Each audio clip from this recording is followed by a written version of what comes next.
L'impératif de réaliser la transition écologique doit donc se doubler d'une volonté pour notre pays de renouer avec la puissance industrielle et économique sans laquelle rien n'est possible.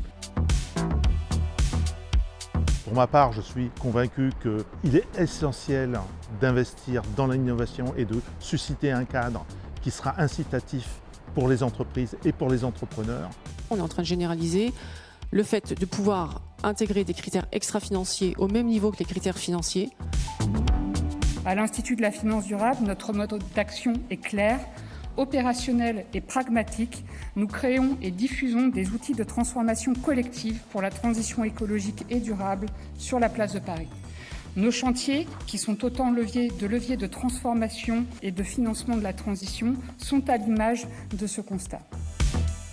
Pour moi, au-delà des définitions, c'est d'agir, c'est d'être présent et c'est de l'être dès aujourd'hui, sans attendre qu'on converge tous sur les mêmes micro-définitions.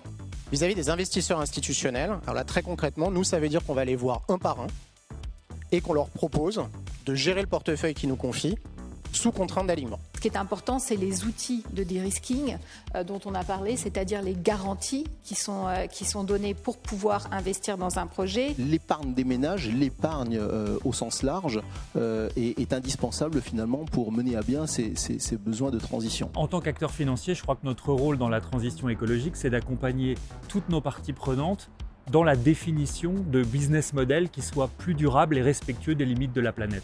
Toutes les réglementations qui sortent au niveau européen vont permettre de plus en plus aux entreprises qui transitionnent vraiment de montrer qu'elles le font et du coup de retirer un rayonnement, une attractivité plus grande que les autres.